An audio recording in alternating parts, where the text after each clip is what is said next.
welcome to another episode of Vet Talk with Hill. As you know, this is a show we created to sit down with military veterans to talk to them about their life before the service, during the service, and after the service.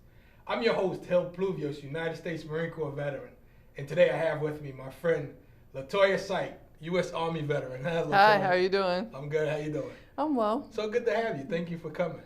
I'm glad to be here. And it's crazy. I love that you still keep the military discipline of being 15 minutes prior. You got here exactly 15 minutes before time. Right. Always told if you are on time, you are late. Exactly. So you got to be 15 minutes prior to the 15 minutes. That still hasn't changed. Right. Definitely not. I'm doing well. How's it to be in 2020? COVID flipped things upside down, but for the most part, everything is still progressing for me. Yeah. Are you from New York originally? Yes. You from where in New York? All over? Yeah, I'm a New Yorker. Like I lived in like New York City, New York. Right. Different boroughs, but yes. New York City, New York. Yes, where except were you born? Staten Island. You were born in Staten Island? No, definitely not. I didn't live in Staten Island anything. I was born in Queens. Where in Queens? Springfield Gardens. I lived in St. Albans. I grew up in St. Albans. Oh, that's okay. right across the street from you. Yes. That's crazy. Yes. I used to work in the VA on St. Albans. That's on 190, what is it? 179. 179. Mm-hmm. I lived on 2 or 3rd. Oh, wow. Like right that was the 179, you know you got the path for the Long Island Railroad. Yep. And down there is where farmers meet Linden. Yes. And then you go down a little bit further. More I lived on 199 in Linden. I lived on 2 or 3rd in Linden. Yeah.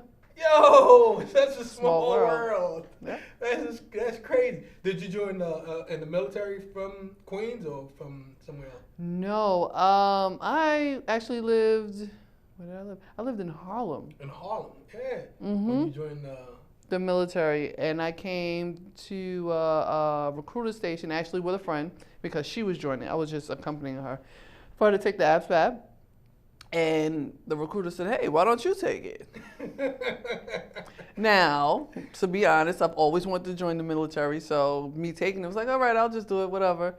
And it's ironic because I watched her study. We scored the same. Nice. And she went in, and he pretty much was asking, "Hey, so what do you think? Do you want to go into the military? Is that something you want to do?" I said, "Well, I always want to do it. Might as well do it now." Hey, nice. And whatever. So before we get into, I know I'm so excited about the military life. Let's talk about your life before the military. And okay. Then you can tell me exactly how that came about. That whole transition, and right? then the whole thing. Okay. You were in Harlem before that. Yes. What is your family? What was your life like? How were you in school? What was the relationship with your parents? Who did you live with? And like what did your parents do for a living? Only if you want to. Okay. Kind of thing. So my mother was a homemaker. Yes. And self-employed, and I attended August Martin High School. You did? I did. Southside Jamaica, Queens, August Martin. Yeah. August Martin High School. Wow. Yep. And but prior to August Martin was 72. 72. Where is 72? 72. Royce Wilkins? No. Well, little pet. No. So, close. 72 was on Guy Brewer Farmers over that way. Baisley. Mm-hmm. Yeah, I know the area. Yeah. And so I ran track for a little bit. And from there, I volunteered in terms of employment. I worked for ACS once I reached my senior year in high school, and moved out on my own. I attended New York City Tech, and from there, Pace.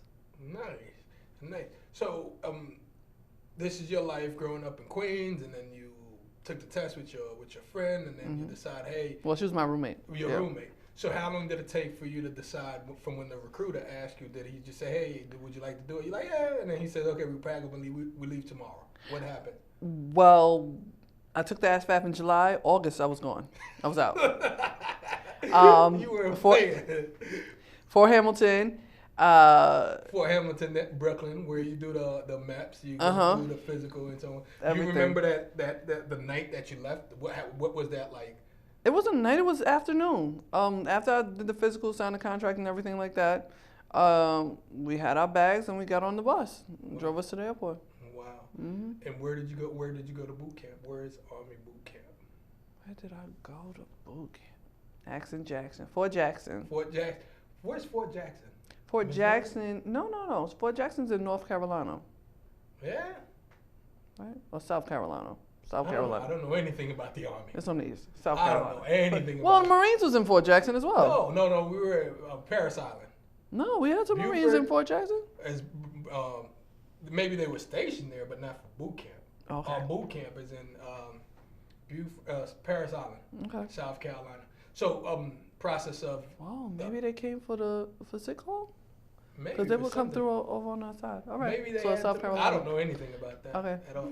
So what's the process like for boot camp? Like, was it like shocking? Like, what was it?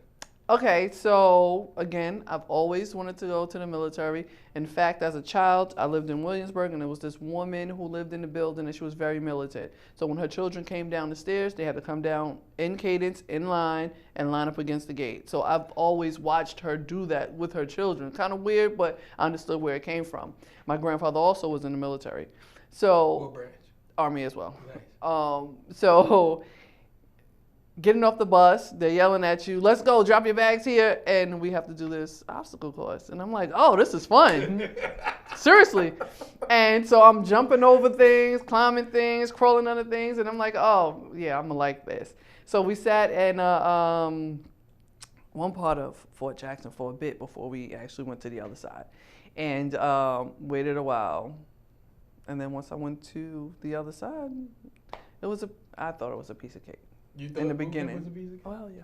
And, I don't. A lot of people thought that. Yeah. A lot of people thought that. I had So fun. was it? Did you have to do any drilling and weapons and all types of crazy stuff? I don't know. Oh, right, you're Marine. Yeah, I don't know anything No. about the Army. So, So excuse me. yes. So while we waited, it was more so PT. Yeah. Early morning PT, eat breakfast PT. And when you Lunch say PT, is that like running, crunches, and sit-ups, or just doing Pull-ups, fireman sit-ups, carry? crunch, everything. Rolling around them, everything. Weapons, learning how to handle your weapon, everything. Go Army. Yes. I loved it, like I said. Good, bad, indifferent. But that was PT and basic training. And once you get into the flow of things, and they allow you to do other things, and you'll have a bit more freedom. But for the most part, it was a good experience. Yeah. And what kind of weapons did you guys shoot?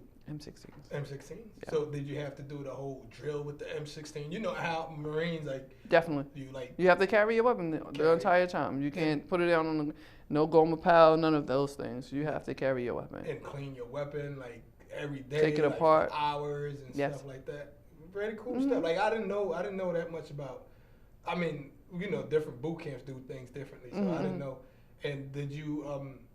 What is the yards? Where do you guys shoot from? What's the distance? Well, whenever we would go to the range, we had, 50, 100, 500.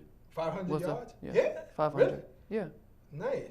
Because I thought only Marines did that. No. I was looking to talk crap to you. Oh, I was God. waiting for you No, to say, definitely not. We did a 200 No, I had to yard think line. of like 50 because it goes in, 500 I yards. was waiting for you to say, yeah, we do 200. Oh, We no, were I gonna was do down there, 300 and one I time, but hit mine. I'm you hit your target? good, yes. Expert, there you go. I like that. But what were you I'm good. shooting and what? Sitting, kneeling, and prone? Yes. 3%?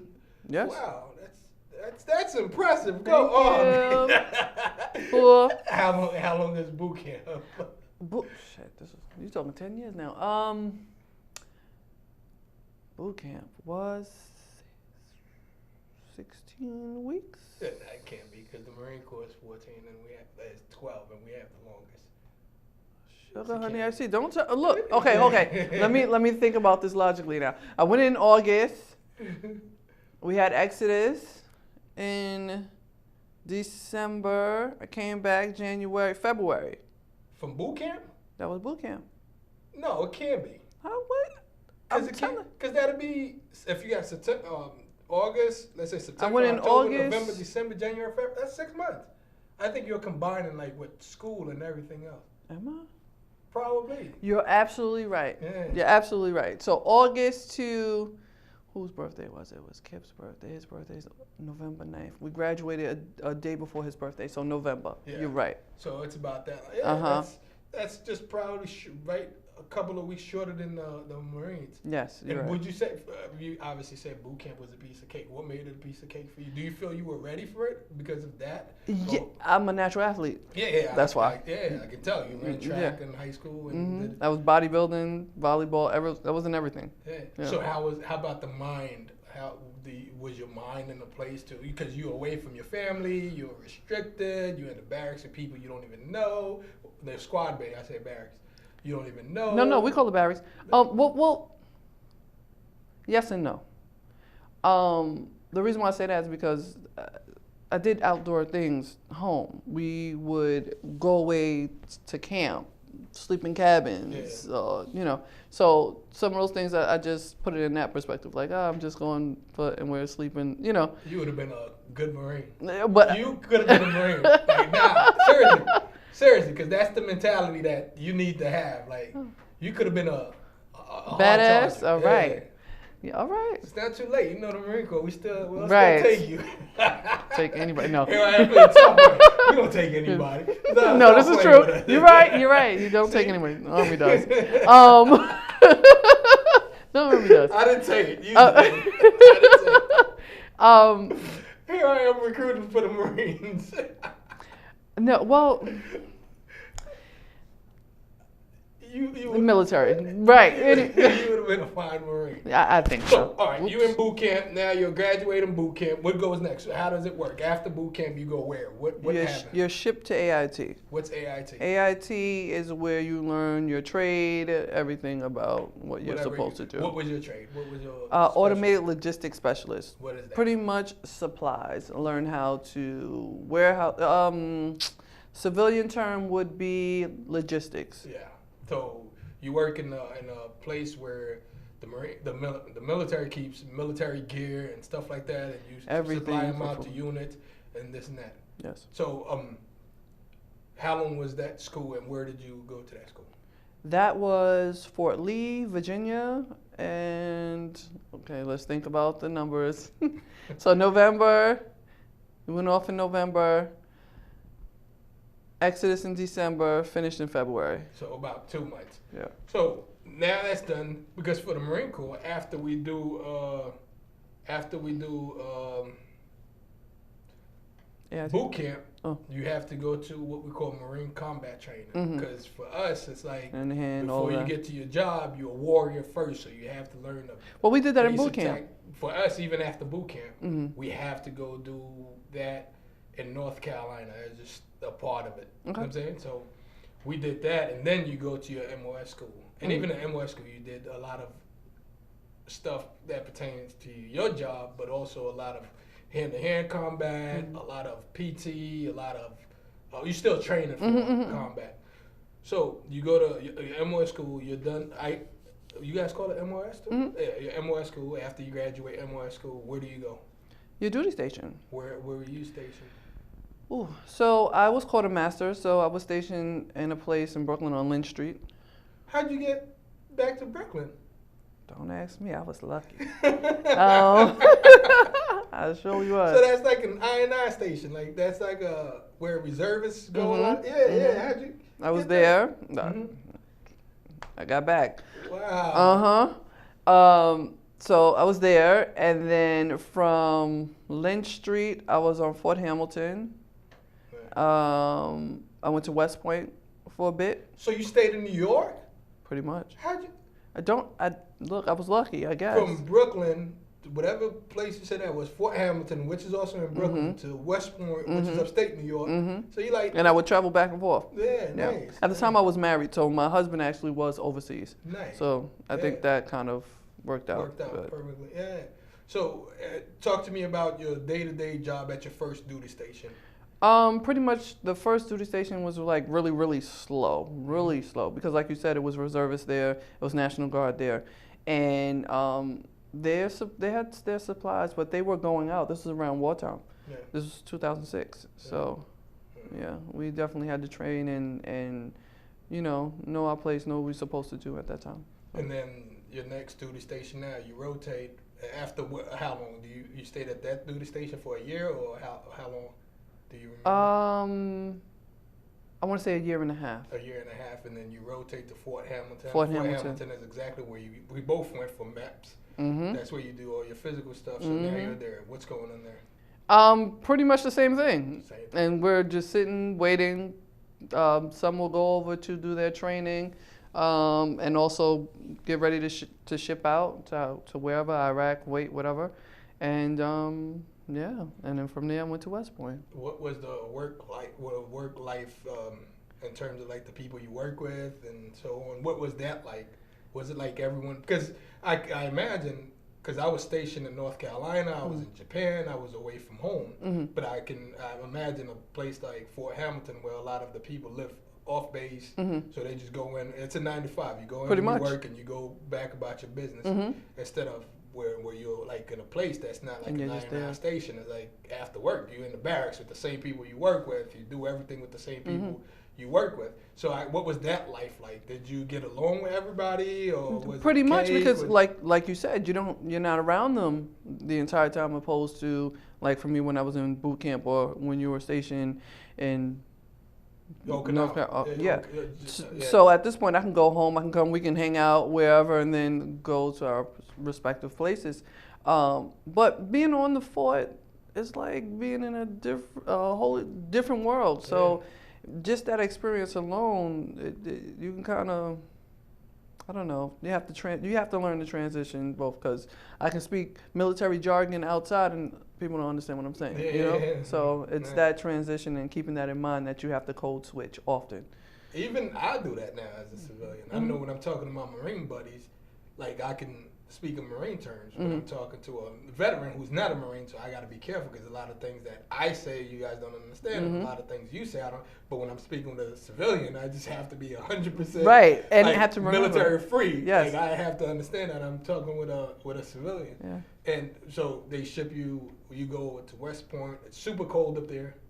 In the winter but it's time. beautiful. It's beautiful. It's beautiful. Like I wouldn't. It's beautiful. Yeah. But West Point itself, like just the land, it's so rich in history too. That's what I like about it. So rich in history. I was reading. Who did I read about that went to West Point, and I thought that was super cool. Maybe it was Colin Powell or something. Quite a few people. He was talking about Colin Powell. West Point. I want to say it was him, and I'm like, oh, that's pretty cool. And did you see West Point just recently graduated their biggest black women class earlier this year? I thought that was pretty cool. Did you get to see any of that? Any of the officers being? Definitely. You see the officers. You walk past, you have to salute. I wasn't an officer, so you have to salute everyone you walk past. And so that was a little exhausting, but for the most part, it was a good experience. I was mostly in the hospital up there, in the medical field. So even with the students who are becoming officers, you got to salute, like the cadets. I think the cadets. No, you don't. But you know they try. They graduate. And right. become, what, second lieutenants? Right. Like, oh, right. They still like look down at you. Yeah. No. But that's a pretty cool experience, though. I wish I had that. I remember when I was going to MOS school. My MOS school had a lot of officers because they did a lot of officer logistics and admin. All the officers were there, so I thought that was cool. Even though I was still young, I was like, if I stay in the Marine Corps, I want to go the officer route. But of course, I didn't do more than my first term. After that, I got out. Likewise. So, yeah. And did you deploy at all? No. You didn't deploy? Because at that time, like I said, my husband was overseas, so they saw that. They took that into account, which I thought that was kind of a blessing for me, because I've never heard that. When people wanted to go overseas, they couldn't, and people who did. This anyway. And plus, you were at like these I want to say bases, because your duty, not necessarily your job, your day to day, but your duty was to be on that side of the world, kind of thing. So I think. But a lot of people, a lot of individuals who had the exact same MOS, they would go over. They were the ones that were in the tanks, delivering the supplies and stuff like that. Supplies needed, yeah. But I just think it's good that you didn't necessarily have to go. I mean, I'm sure if it were your turn to go or your call, you would have definitely go. You had to do, but you did, and then you stayed for 4 years. What was that work life like? Is there anything that you can remember during your station? You say, I don't like this, or maybe I like this. I wish this was done differently. It's a lot of things that could have been done differently, and it's a lot of things that's going on now that you would, for myself, I've been out for 10 years now, that you would say, hey, something should have happened already. Yeah. But I mean, just as with the Vietnam vets and other vets before them, you know, it's things that they deal with and things that has happened to them that has not been recognized as of yet. Like what do you say? Like such like for Vietnam vets, Agent Orange. You know, they don't. Now they're kind of recognizing it, but for some they don't want to, you know, give them the treatment that they need for the ones that's been exposed to Agent Orange. Or it's not new, but it's coming more to the forefront. MST, military sexual trauma, and this is not just for females; it's for males too. I want to say going far as back as World War II veterans had to deal with military sexual trauma. What does that mean? Military sexual trauma okay, so it's on a spectrum or range. Military sexual trauma can go from being harassed to actually being raped and killed. So, and it's still going on, and most of the time it's like in the background, and now it's more to the forefront because things are happening and people are dying, and now they're finding this out.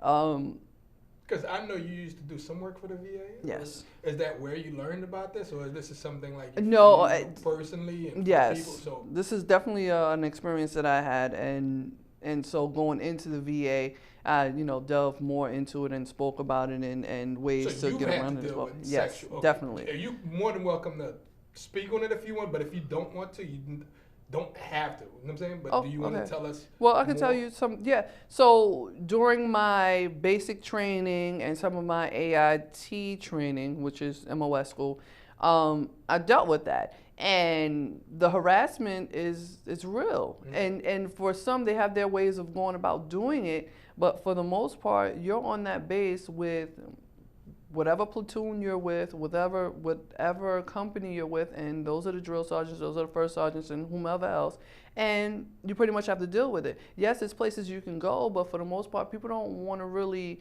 bring that to the forefront or highlight what's going on when it comes down to that, because it's a huge thing, one, and military, just all branches, you can still say it's like the boys' club, so to speak.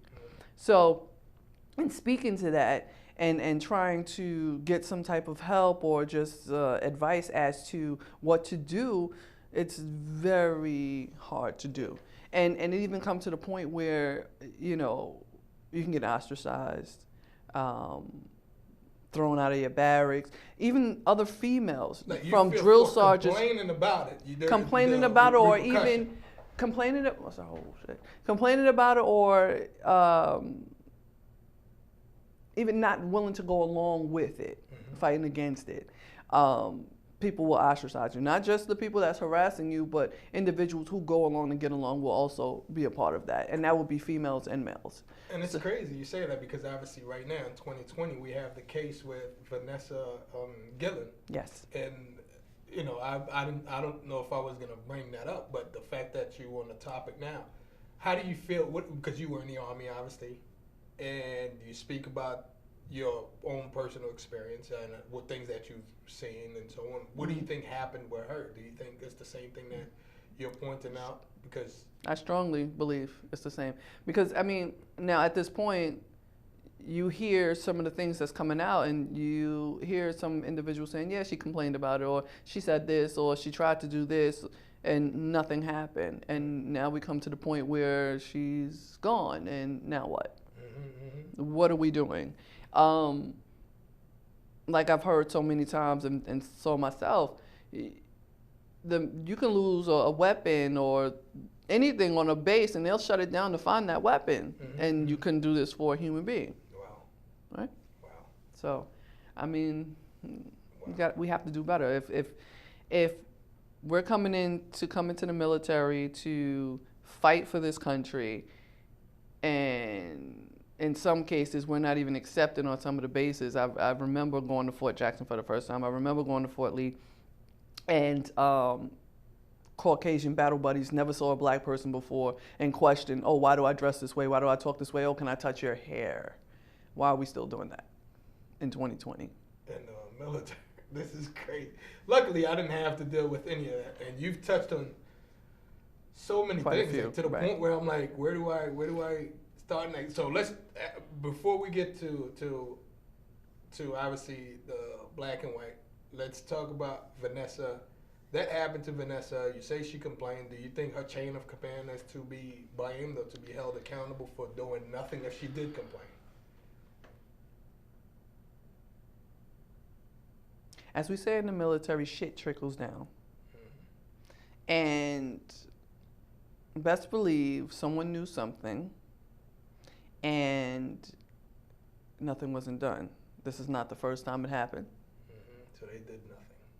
It's not the first time it happened. Do you truly believe that? Right. It's not the first time it happened. Not on that base. Not on it. Well, now a lot more is coming out. Yeah. Because, in the Marine Corps, we had our own problems. And, luckily, Everyone deals with, yeah. Luckily, when I was in the Marine Corps, I tried my hardest. I had blinders on. Like, I wanted to focus on me. But simply because I was doing things for my own personal... and you didn't want to derail, A lot of things, like, I didn't want to be sidetracked. I tried to focus on, like, my future. Like, everything that I did was... A lot of times people would hang out. I was, like, the guy that wasn't the coolest because it wasn't my thing to go hang out and do that because I was going to school. Likewise. I was training. I was doing That's why I was targeted. what I needed to do. And I was targeted too, plenty of times. You know what I'm saying? Simply because of those things. Because a lot of times you get caught up in this club where we're just cool, and if one person does one jacked up thing, we all got to do it together to be buddies. And I never felt like I needed that kind of pressure on me because I always looked at the military as in like it's. First, I didn't have anything to go back home to. So I felt like if I fell in the military, I would just be done. And I couldn't afford to make a mistake. I couldn't afford to slip. I couldn't afford to be 5 minutes late, 1 minute late, because I just didn't want it on my record. And I'm one of those guys that I like to speak my mind freely, so I don't want anybody to have anything above me to hold against me, to be like, oh, remember when you did this? Right. I want to look you in your eyes and say, no, you are straight and narrow, and I did what I was supposed to do. Whatever you can pull against me, I promise you I'll fight it because I'll prove to you it's not true. It's me. Likewise. So those are the things that I was doing. Now you in Fort Lee, Fort Knox, you said? Fort Lee, Fort Jackson. Fort Lee, Fort Jackson, and then you running into Caucasian culture changing. You coming from New York City, where the melting pot. Yeah, where we don't necessarily have a lot of. Not to say it doesn't exist, because it exists all over New York City. Yes. From Queens to Brooklyn, I live on Long Island, and it exists. But when you get down to that area, it's more like in your face, more like, oh, I never seen you before, except for when you're on TV as criminals or this and that, or this kind of thing. So tell me about your own experience. Well, so I'm battling two things: being from New York and then being black. So as soon as I get there, where are you from? Oh, New York. Automatically, I am New York. So it's that. And then again, like I said, I'm around my counterparts and Caucasian battle buddies, and you got to understand it's a different outlook for a female military person versus a soldier versus for the man or a male. And so I'm coming down there and I'm doing what I have to do in terms of, boot camp and holding my own. That's not liked. You're not being a lady. To the point where I'm being teamed up in terms of combatives and all of that with men who were like, right, to try to break me down. It didn't work. But yes, it's that bad. But in terms of just meeting individuals who've they've come from a community where it isn't diverse, and to see a black person for the first time, it's like they don't know how to interact, they don't know what to say, and so I'll engage or try to start a friendly conversation, and it's just an awkward situation. But awkward doesn't necessarily mean bad. A lot of times people who don't what do we do with the unknown? I always ask that. Like, if I don't really know much about you, how do I approach you? So I don't think that can be necessarily a form of racism if they just don't know you, not comfortable with you, kind of thing. But until they do something that is racist or say something racist, because I know a lot of times many can warm up to learning to deal with new people, new culture, and others are just like flat out like, I'm not you this and that. I'm not dealing with you. This is true. Granted,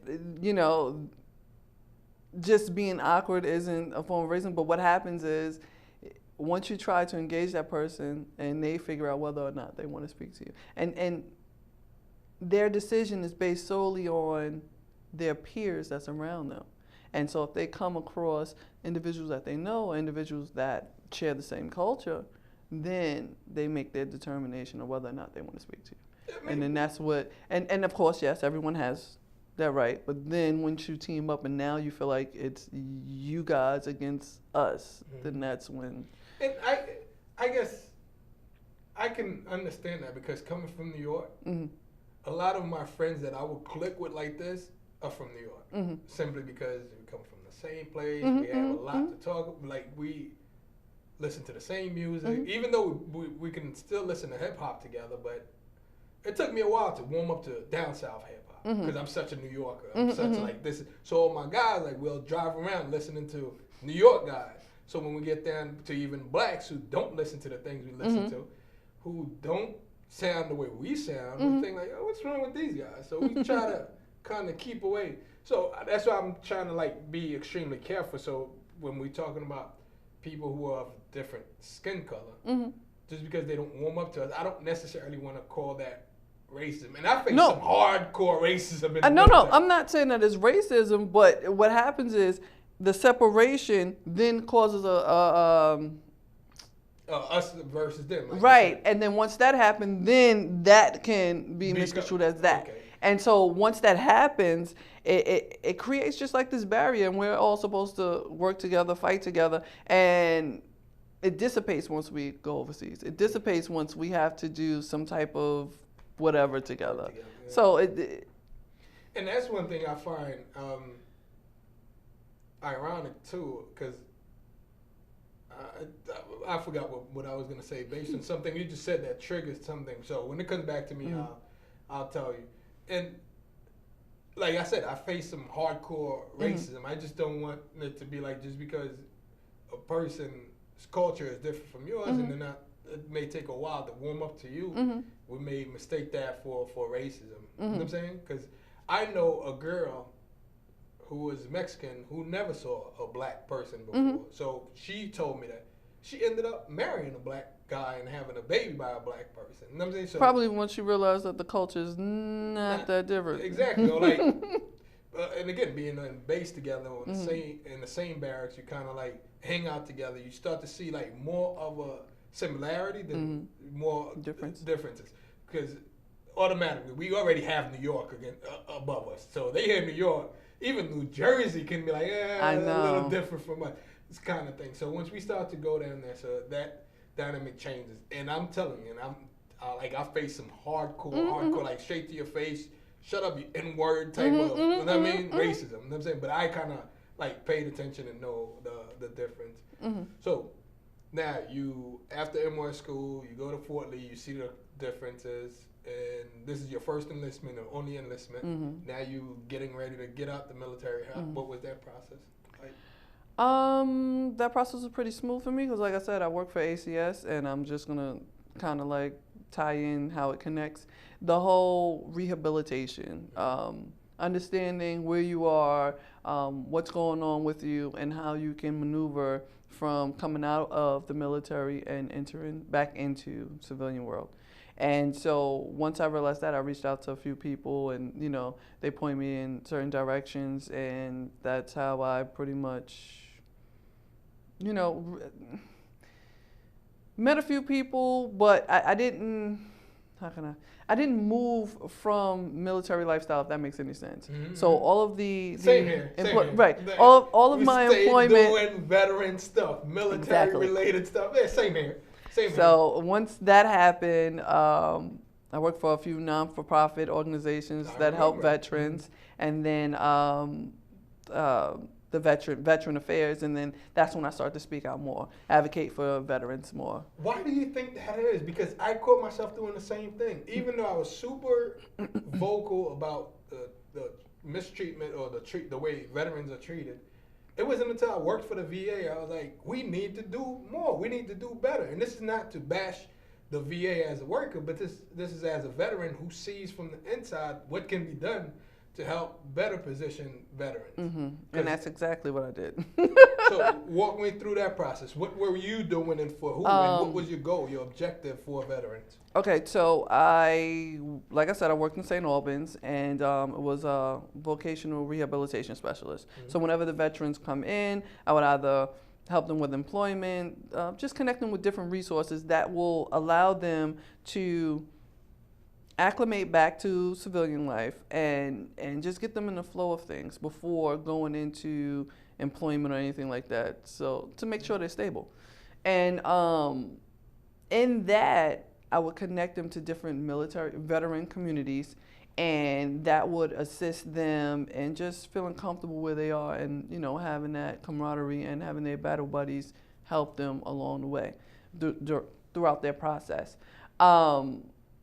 But working in veteran affairs, what I noticed is how the veterans were being treated. Mm-hmm. So opposed to saying, oh, this is wrong, this is wrong, this is wrong, I gave them information that can possibly help. So I would join conferences and things like that, and I would speak to, when we have people enlist into whatever branch, everyone has to go to a boot camp. The purpose of the boot camp is to break down the civilian to turn them into a soldier, correct? Or Marine or mm-hmm. sailor or what have you. That has to be, it has to be a reverse effect. Mm-hmm. And so when I brought that up, it's like, oh, light bulb went off. Yeah, that has to happen. How would they do that? They didn't realize. I think they always knew that, not to cut you off, but this is what I think they always knew it. I think it gets into a money game. Because it costs to do that. Because I know for the Marine Corps, I don't know exactly how much it costs, but I was told it costs about maybe $1 million for the process of from recruitment all the way to boot camp, because you got to think about the food, the weapons, the uniform, the pay you get, this, medical, this and that, and then to go to MOS school to get your job before you can become a Marine. So, and then all of that cost, that's a price tag. Now to reverse that, they think, and this is another $1 million I'm dishing out for somebody that I'm not getting anything from. But it isn't. Let's say it's not $1 million or whatever amount of money it is. They're looking at. Let's say it's a 3 weeks separation training you're doing to help a veteran find housing, find a job, do this, do that. You have to hire and pay people to do that. So the military is thinking, this is additional money that I probably don't want to kick out, that I'm going to be forced to kick out. Well, I didn't see it in that aspect. When I spoke to, and these were like bigwigs in the VA, I worked in Vision 3. When I spoke to them, I spoke towards more so the mental health aspect. Because don't get me wrong, housing, yes. Medical, all of these things is needed. Yes, it is. But when they came in, you were breaking them down mentally to become what you wanted them to be. Yeah. Right. So that separation process, there should be some type of treatment. It could be cognitive behavioral therapy. Yeah.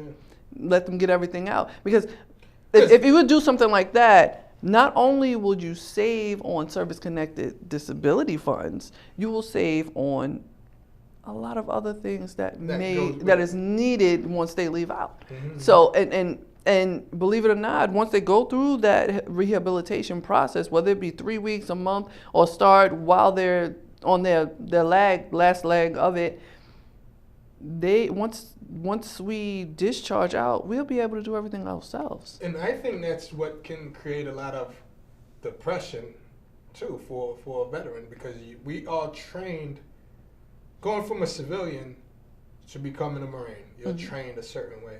Now, when you are put back into the civilian world, you're not put back as a civilian. You're put back as a Marine that's not around Marine stuff, doing Marine stuff. But you're telling me to go out there and and not do be a regular, Marine. normal stuff. So now I have to sit there and try to retrain myself. A lot of times it can develop into forms of like frustration, and your family members themselves may not understand because they were not there with Right. you, and especially those of us who have been deployed. Even as a Frustration, Marine, you're PTSD, stress and all it types runs of together, crazy. right? Yeah. Because these all it's compounded on you, and like you said, it can either turn into anger or stress. Yeah, and even Depression. Excuse me. Even that, when you're trained to become a Marine, you're a Marine. To go to war, you're training to be war ready. So now you go to war and then you come back. Where is the training to help you ease, to help you understand? I tell you one thing that happened with me, my first deployment, obviously it's 2005, a lot of attacks. And I saw myself back in the States, like I would hear a boom and I would jump as if I'm still at war. And I remember a number of things, but I remember coming back from Iraq and seeing grass in America, just grass, just the air and trees. I went crazy because I went so long without seeing it. The air was different, the smell was different, but no one, I didn't know if that was normal or not normal. I had to figure that out myself. You know what I'm saying? You know that checklist they give you, are you sleeping, are you doing this? I'm not going to tell you. Enough. I'm just tell you. Right, that's not enough. I just need to go on vacation. Give me my 96 so I can just redo it. And even with boot camp, I know I'm jumping a lot. Even with boot camp, you're trained to do as a Marine. You're always yelling, always screaming, always being on time. You don't get enough sleep because you have to train yourself because you know in case of war, you're not going to be as comfortable. You're always going to be on edge. I remember after boot camp, my alarm would go off and I would get up and try to stand at attention because for 3 months, this is what I was doing. And I'll make my bed a certain way because for those days I'm home, my mind is still in boot camp. So all of that changes. A lot of times it's for good, but after you serve for so long and you've been at war, then you just get dumped back into the civilian world. A lot of times I have to catch myself so I don't get as angry, and I know I'm already a vocal person. Like if I feel a certain way, I'm going to say it. I wouldn't say that's vulgar. So I had to You speak your mind, and I think it's perfectly fine. And I had to kind of in a world where we can't, or we shouldn't. Yeah. Yes, and that was my biggest concern because at this point, I'm this counselor who sees this, and I'm like, something better has to be done. Before they come to the VA, this needs to be addressed. So when they get here, they know who to see, what treatment plan, what treatment team that they will have. And that wasn't happening. So instead of waiting for them to do what they needed to do, I would create that. And it was a particular tool we used to figure out what was going on with the veteran. And once I did that, I would create a treatment team and figure out who need what and where they need to go. Once that happened, once they were stabilized, whether they needed medication, whatever, once they were stabilized, then I was able to do everything else and it would flow. But if they would regress, that means something was lagging. Okay, you need to talk to me, what's going on? Now, we have a few things that's happening here. 9 times out of 10, I'm either the age of the person, of the veteran, or they're older than me. So we got a little, that comes in the way. Right? Me being a female as well. They probably think they can sweet talk and get over, but you see these things and you let them know, like, it's this serious. I had a veteran come in and he was talking to me and I just knew something. You get that gut feeling. Your gut, you should always go off of, right?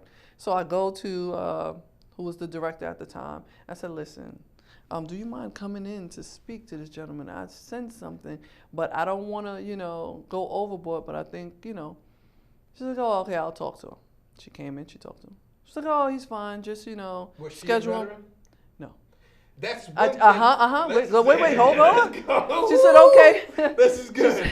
She says, okay, he's fine. Just schedule him for another appointment and see him the next time. I said, something's telling me something's not right. She says, no, he's fine. Just schedule him for another appointment. She went on vacation. 2 weeks later, he jumped off the George Washington Bridge. That rocked me because I knew. And because I wasn't in the position to override what, I knew. I knew who the suicide prevention person, I knew, And so even now, it still bothers me. And this is been over 10 years. But do you understand that can still add on to you? That can become PTSD for you. That can still add on to things. But I tell you a story. Go ahead. Not to cut you off. No, you got to tell me a story though. Yeah, I will. But yes, it did for a little bit. And once I processed it, everything that I've taught the veterans and even individuals that I come across today who want to come in the military or came out, I use for myself. So I use it for me first. I use it for me first, and then use it for them, and let them know that it works. Mm-hmm. You know. And so when that did happen, I had to process it. I processed it with the suicide prevention woman. I processed with the director of that program at the time, and other people as well. And once I did that, not only did it open my eyes to see triggers and clues of someone dealing with suicide and depression, I can spot it on. And once that happened, I'll tell whoever, I'm like, listen, please, Go do it. you know. And even write notes. So now, not only am I asking the person to do this, I'm covering my behind, and you see the notes, so you have, you know, to do something. right. And so I learned from my actions, but it shouldn't take for someone to die. And you know another thing that I worked at the VA like you, that I noticed as well, is that a lot of times the people who work at the VA who are in charge of making these decisions are not necessarily have no people idea. who have served. But so they're going not only serve, but they have no clue as to what to do. Yes, you have the experience, and you have, when I say the experience, the book knowledge. Definition, yeah. Right. You have that, but you can't recognize it until you have that long-term experience. And even then, you become so burnt out because you don't want to hear the stories and take on the problems, and because you came in with the Superman mentality. I feel they can't relate. It's true. Now I have veterans who call me from all over the world, whether they want to talk, whether they're going through whatever they're going through. Like, I've had veterans like lashing out, and I pick up on things that are ready to do crazy things to themselves, and I would track down family members to, hey, this is what's going on, and sure enough, they'll go and know exactly where they are. And that's one thing that's always bothered me and always been an issue for me, because I feel a lot of people who are given the authorization to sign on and off of these veterans are people who necessarily don't have the experience, can't really relate. What it is they learn these things from books. Not to say there aren't good ones.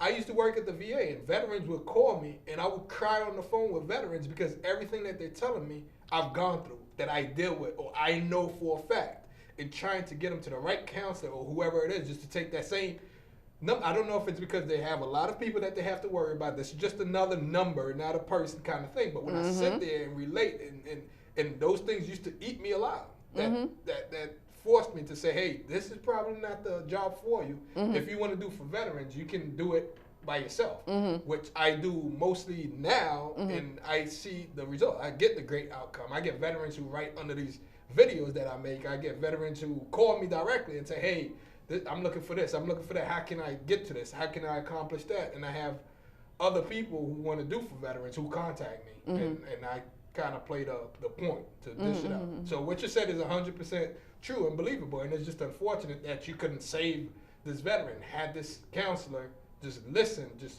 you probably could have saved the veteran. Right. But in this treatment team model that I was speaking of, you have so many people that could have caught it. But like you said, they are either so busy with this large caseload, don't care, or don't have the experience to deal with the situation that these people go. Yeah. Now, do you think the VA should do more in terms of like hiring veterans, people who have the experience, or do you think there's going to be a time where even veterans just look at it as just a paycheck and not necessarily give the care for other veterans? Hands down, I think they should hire more veterans, because you have a lot of veterans who are well educated to take on, and you wouldn't even know they're veterans. At some point, some veterans don't want to identify as veterans because of how they're being treated. I noticed a lot of that. I remember even after the military, when I first started college, I would tell people I'm a veteran, and they don't believe me, as if like, no, you're too young. You're not broken. You're not going crazy. You're not. And it's like, oh, that's what you think of all of us. And not every form of veteran issue needs to be is out like that. A lot of it we don't display in the way that you believe. You know what I'm saying? And you're 100% right. And I found that out in looking for employment for the veteran. And I wouldn't just look for any employment for the veteran. I would look for what they wanted. And if you want to be a basketball coach, whatever it was, I was pounding the pavement looking for this and then prepping you for it. But before doing so, I would talk to the employer and say, listen, this is the situation, whatever the situation might have been. What advice do you think you have for somebody who would want to join the military, especially a woman? Do your homework. Know what it is that you want.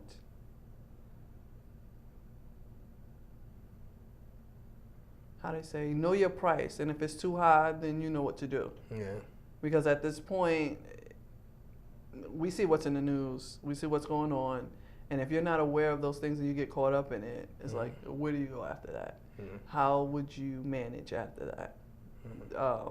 These things we speak about, PTSD, military sexual trauma, they're serious issues. And yes, anyone can heal from it and be very resilient, but it takes time. It really takes time, especially PTSD, military sexual trauma. It takes time to heal from that. And if you're not getting the right treatment and have the right people around you to support you in that, it can become worse. You nailed it. That's exactly what I was going to say. I think family is extremely important for when leaving the military, even while you're in, because obviously the girl who was killed in Texas, Vanessa Gillen, you can tell she was really close with her family, but while she was out there, she didn't really get the family support that she needed because she was away from them. I'm not going to say that she didn't get it. She was not physically there with them to lean on, and obviously she spoke to the family a lot and told them exactly what was going on. But when you're in that space, you feel isolated. You feel as if no one's there to assist you or support you. Oh no, I think we all have been there. And for me, what I realized is that coming back home, if the family doesn't support you, which I see with a lot of my friends, because they don't know how to. The family doesn't know how to, and a lot of times the family got their own stuff going on. So they think because you come from the military, you got a lot of great benefits that they don't have, so they're already troubled by that. They think you get a lot of money, which that's not true. Not so true. They think that. So they think you don't get the. I would also say, there's no need to spend your money on all of this while you're in the military. They give you clothes, they give you food, and you have a place to stay. Yeah. Save your money so you can have something when you come out. Yeah. And a lot of people blow their money. A lot of the young guys will buy nice cars, motorcycle, and then that's one thing I calculated. I looked at. I said, if I'm here for 4 years, I'm not going to take a 5-year payment on a car. Because what if I decide to get out after 4 years and got to look for a job? So that's why I wouldn't do it. So I didn't buy a car. And then the tax-free money overseas. Oh, please be smart about that. But not everybody gets to deploy, though. True. A lot of times you just get stuck in it. So the advice for somebody who's leaving the military, coming back into the civilian world. Before you leave, try to research and figure out what are the vet programs, what are some of the vet resources, so you're not just jumping back into civilian waters. You can at least acclimate slowly through a vet family, so to speak. Do you think veterans programs work? It's a few that I know. I can say them? No name. Okay. It's a few that I know where you can learn how to fence, learn how to sail, learn how to box. All of these things help with PTSD. Yeah, but I'm talking in terms of being able to get a job to support your family because you think of a veteran. You leave the military. A lot of times we don't have a degree. You leave the military you go into the military at 18, you come out at 22, then you go to college for 4 years. A lot of times you go in between, so you lose a year.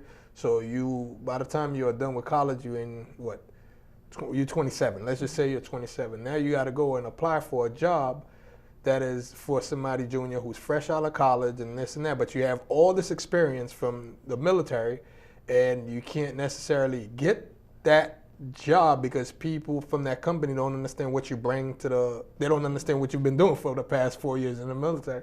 They think you've just been carrying a gun around, so you get overlooked. So true. Then you have to work for somebody who's probably like 23, 24, who's not really experienced, so they pushing you to do things that's not necessarily right. What is the best way for a veteran to set up to make themselves marketable, to be paid and be placed in a level of their skills when they leave the military? Again, reach out to certain resources or organizations that help with transferring your MOS into civilian terms. Mm-hmm. There are other programs that are out there that will train you in their company, top companies, train you for free. You probably have to house yourself, but train you for free. And then if you do well within that training period, then you can go work for them, for their company. There are other companies who are veteran-based companies that will hire you as well. Mm-hmm. So how come like the veteran unemployment rate is so high? I'm not saying it's the highest, mm-hmm. but why is it so high than if all of these resources? Because when I was at the VA, a lot of times I get veterans who just like, hey, I'm looking for a job. I can't get a job, or I can't. Mm-hmm. Several things. The information is not being disseminated properly. Mm-hmm. I feel like if you're being discharged, it should be a packet with everything you need in it before you step off that base. Mm-hmm. With all of these resources. Mm-hmm. It's not in the VA. It's in the VA. They're not disseminating the information. Because what a lot of people don't understand, as a veteran, after you do your last 4 years, your last paycheck is your last paycheck from the military. So from the time that you get your last paycheck to trying to get a job, if you don't secure a job before your last paycheck, then you're just out. You just have no money. Mm-hmm. So if it takes you 3-4 months just to get a job, that's what it takes. That's what it is. So that's true. When you go into. But they have programs that have stipend. They have programs that, like I said, will train you, and they will give you some monies. Mm-hmm. And at least they'll give you car fare. So there's programs out there, like you said. Like I said, the information is not being disseminated. There's housing programs. There are programs. It's a housing program that will house you and pay your rent for 6 months. See, I didn't know any of this, and I used to work for the VA, mm-hmm. and I didn't know any of this. And you know, some of the programs that helped veterans or military personnel coming out before they come out, but you know, mm-hmm. so they're on Fort Hamilton or whatever, to come to the VA, they can learn these things before they discharge out, but they cut the funding to those programs. Maybe what we'll do is, down in this video, maybe one day we'll just make a video and just name these resources? things. Yeah. Oh, I have them. And then next time, let's do that. Let's come there, we'll make a video, name these resources, and you'll get permission from them, and I'll put them in the video. I'll put the text, I'll put the website, I'll put everything else to make sure these veterans get these resources. Mm-hmm. And, you know, because I think you are a person with a boatload of knowledge, and you know, to point us to the direction to get, you know, to these resources. And I think that's extremely important. From housing to employment to even just taking a shower and washing your clothes. Mm-hmm. Now, tell me some things you wish you had done differently in the military that you feel would have benefited from today as a civilian.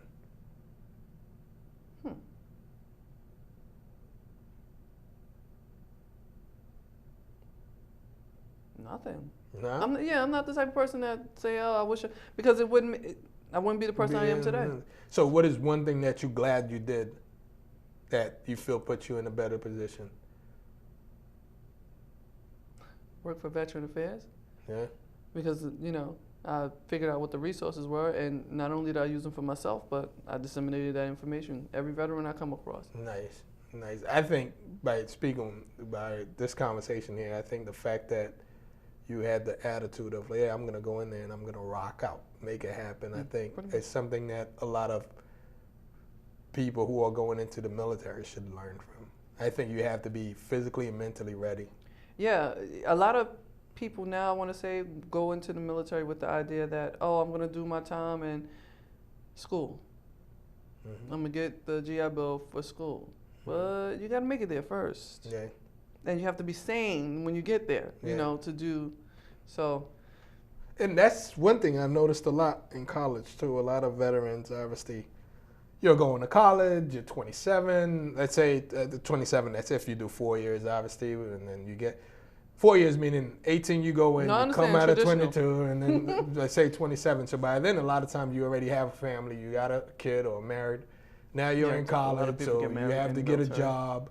And then so much to do. Now you're not a regular kid anymore because you got to work a full-time job. You got a family to support. So that can put a lot on you. So when you say making sure you're mentally ready for that, I definitely agree with you. You know, like you have to, like, if you're going to use your GI Bill, you have to be mentally ready. You have to be. Because I use my GI Bill not only for college. I went to trade school under my GI Bill. Not only I got a college degree out of the GI Bill, because when I was in, luckily my first duty station was Japan, so I was able to do a whole semester of college. So that's 12 credits out the way. So when I got to the civilian world, I would go to school. I would take 15 credits sometimes. So that'd give me 5 classes instead of 4 for 12 credits. I'll do 15, and then I'll go to school the whole summer. So instead of like these long semesters, I'll knock out 4 classes every summer, so 2 per half and so on. So I was able to like finish my degree and still have money left over my GI Bill. And then I went to trade school. I was in my last year of college. I was in trade school and I was going to school, regular college at the same time. So I paid out of pocket for my last 2 classes in college and used the GI Bill for the bigger portion of my trade school. So I ended up graduating college and trade school around the same time. I actually did something similar. I finished my associates in 1 year, so I would start in August, and then by the time August comes, go to full year, summer, winter, fall, and I would finish the same with the bachelor's, and I was taking trade classes, telecommunications. There you go. Like I just feel like you just have to like sacrifice it. Just know. Right. I knew I sacrificed. I was just a PFC going to Lance Corporal in Japan. Like I knew I had to give up hanging out. I knew I had to like certain things I just had to do because I needed to get myself in that position, because once you're in the military, then you're not using your GI Bill, you're using the TAP program where they pay for your school while you're active. So when I got out, I had a lot of money, my full GI Bill kind of thing. And that's smart, because now when you're out, say you have this family, you can go to school on your GI Bill, still have some money left over to pay. It's going to be a tight budget, but at least you can focus on school. Your family is, so you put yourself in a situation where you're mentally don't stable. Have to worry about crazy things. Because I know a lot of people, the way the GI Bill... And if your partner's helping, then you're good. And the way the GI Bill works is that, let's say you decide you want to be a nurse. The GI Bill only pays for what, 48 months? For 4 years. Right? So you got 24 and 48 months, right? The nursing program is a 5-year program. So now, if you're doing it, once you get your 4 years, you don't have any more GI Bill, so now you're screwed. True. So, and a lot of people don't understand that. The way it works is that if you take more than 12 credits, you don't have to pay for the extra class or 2 classes. So you just got to bust it out, sacrifice it to knock it out, to make sure that GI Bill works for you. And a lot of people don't get these basic tricks. And what a lot of people also do that I was crazy about is that they'll go in and say, oh, I want to study communication. So they'll do 3 years in communication, and they'll be like, oh, I want to switch major. Now you got to go back where you lose a whole year. Yeah, you don't. So now you got to start all over, and it's like you have no GI Bill, so now you got to go take out loans and do all this crazy thing. So that got out the way. And my sister, as you know, we have to talk about it. You a veteran, I'm a veteran. We're both black. It's 2020. A whole lot that's going on with black people. How do you feel? Black Lives Matter. Talk to me. Oh, wow. So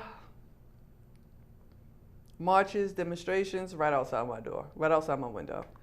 And then I have a child, and she wants to understand what's going on. And, you know, you try, so I won't have my personal bias with my child. I try to show her things and help her read things, and so she can, you know, gain her own perspective of what's going on. And any way you slice it, it's like, why are they doing this? It's no rhyme or reason to it. And like I said, if I'm giving her things to read and watch, and she's seeing these things, and then she's hearing it in the news, and at this point, no news. How do you feel about Black Lives Matter? What does it mean to you? Black Lives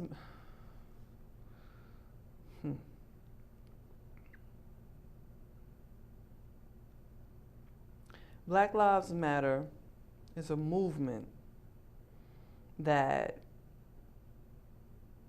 has been repeated many times, right? And you have other movements that form off the back of them. The same as civil rights movement, other movements forms. And I think we need to be careful as to not only how we represent ourselves when we do these demonstrations and move in the streets, and where the funding is coming from, and who comes in to be a part of it. But what does the phrase mean to you? Black Lives Matter. If I were to ask you, why are people saying Black Lives Matter? You know why they're saying Black Lives Matter? I know, but we have to understand. Black Lives Matter because Black lives are being targeted. Black lives are the same as when Native Americans. You see with the Native Americans, it's no different. Okay. So why America has the bully complex, right? And just like with any bully, once they finish bullying this person, they got to find another bully. Native Americans, now Black people. So when you say America doesn't that include us? Like that would be us bullying we are us. And in a what sense, are you saying? Like, and who's bullying in America? In a sense, you can say that because now you have that get along, go along mentality. So in a sense, yeah, at some point we will have that. And that's why when people say Black Lives Matter, you hear people say all lives matter, or you hear people say, oh, if Black Lives Matter, why are you black on black crime? Okay, let's make this clear. Yeah, we have black on black crime. But we also have white on white. Yeah. Go ahead. We also have that as well. White on white crime, whatever culture. It's there. So that should not be an excuse to do something that you know full right that should not be happening. You are killing people for no reason. I don't condone it, even if they're selling drugs. Like I said, I don't condone it, but you have no right to take that person's life because they sold a cigarette or whatever the case especially may be. For people who are paid to protect these lives, shouldn't be the ones taking these lives. And it's interesting you brought up people who bring up black on black crime, because now, I mean, unfortunately, doesn't military on military crime exist? Oh, definitely. So does that justify like people bombing us or other things? Like it exists. Like on base, if you live around service members, chances are you're gonna be harmed by. Friendly if you're fire. harmed, it's gonna not even friendly fire. No. Friendly fire. I don't want people to understand. Like when it's at war, you think somebody's coming to your left and you shoot it and happen to be your friends. I'm trying to not get. I'm talking about just in general. But that's what they would call it. Yeah. But for people who don't understand, for civilians. Okay. And that's what I'm trying to make clear. Like if you on base with service members, chances are the people you're gonna fight, because I worked as a military police on base, and the phone calls I would get come from service members about service members. So that crime exists, and a lot of times they're not black. So for people to say black on black crime, So for people to say black on black crime, I think that's dismissive. That's to say, oh, shut up, you guys do this because you don't want to. You don't want to own what's going on. You don't want the accountability, because then it forces everyone to look at themselves and say, where did we go wrong? Yeah, I mean, and then for so long. Yeah, and again, it's another thing of like blaming the victim. Blaming the victim. Again, let's stay on the subject. How do you feel? We're both veterans. We're both obviously take great pride in our military service. How do you feel about athletes kneeling for the national anthem? Do you think that's disrespectful to veterans and the flag of the United States of America, or where do you stand on that? Again, if you listen to the national anthem, if you listen to the words, it's disrespectful to us. Anyway. Us, who? Black people.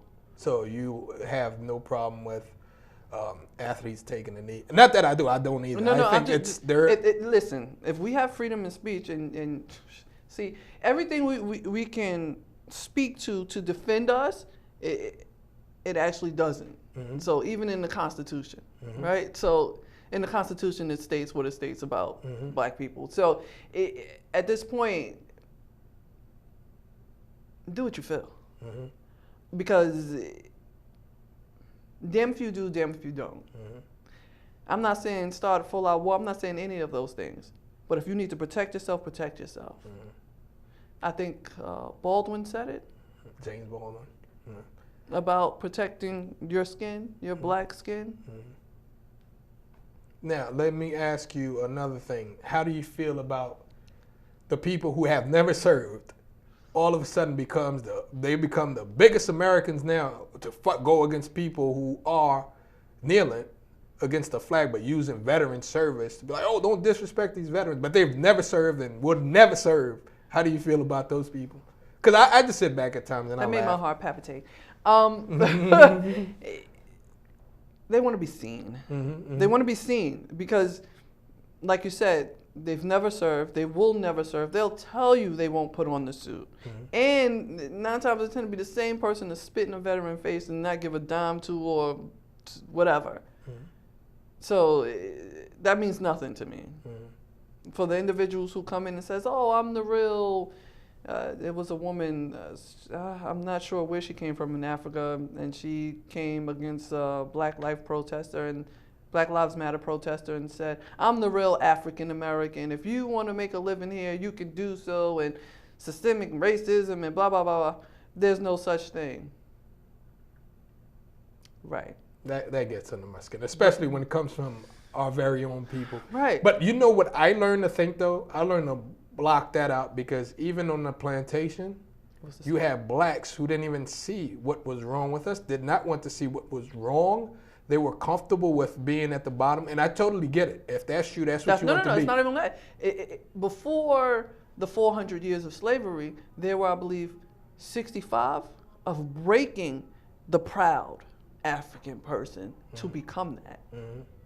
Yeah, but I totally get it. If that's the way you feel about you personally, that's your business. Go, for all I care, put chains on and go sit your behind on the plantation. But don't get in the way of me fighting, saying, I don't want this for me. Right. Don't get in the way. And I think a lot of times these blacks try to be liked. They're okay being in a group where these things happen and they get comfortable as long as they get a pat on the back. You're not like those guys. I like you, but even though you're in the same boat, but mentally. So rude. That is so disrespectful. Yeah, but some blacks like that.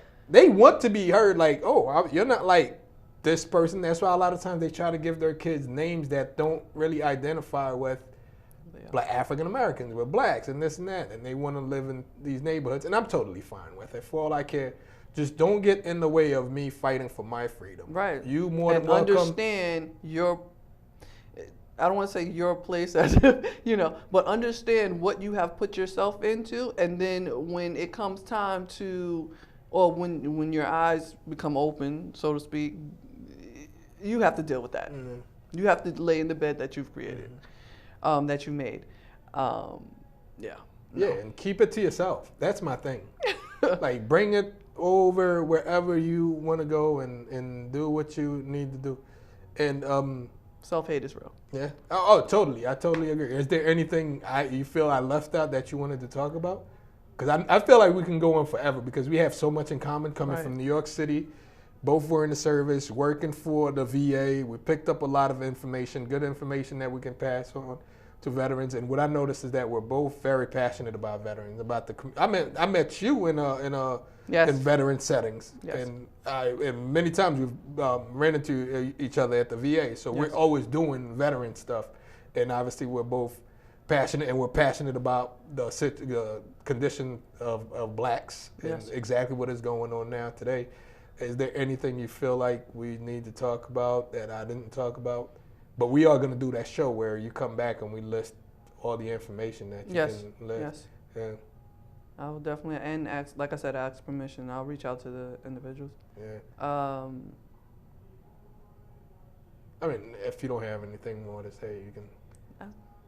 Not off the top of my head. No. All right. I think Well, as you can see, this is the show. We do exactly what we said we were going to do. We sit down with military veterans and talk about their life before the service, during the service, and obviously after the service. And it's 2020. We touch on many different topics.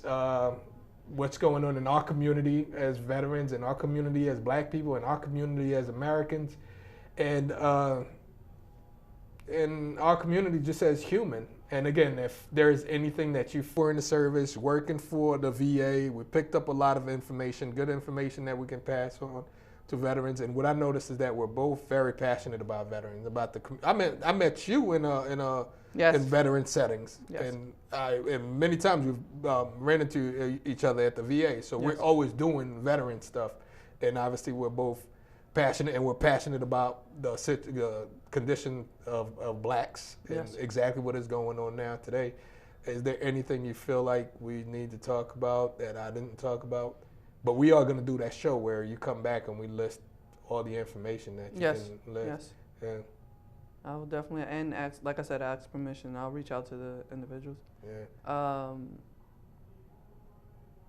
I mean, if you don't have anything more to say, you can. Not off the top of my head. No. All right. I think Well, as you can see, this is the show. We do exactly what we said we were going to do. We sit down with military veterans and talk about their life before the service, during the service, and obviously after the service. And it's 2020. We touch on many different topics. What's going on in our community as veterans, in our community as black people, in our community as Americans, and in our community just as human. And again, if there's anything that you feel I need to ask a veteran, you're more than welcome to write it at the bottom and let me know, and I'll bring in a veteran who can help. Obviously, you see Miss Sykes here is very knowledgeable, and Sykes is very knowledgeable in military information and veterans information. So just click the bottom. And again, it's Vet Talk with Hill, and thank you so much.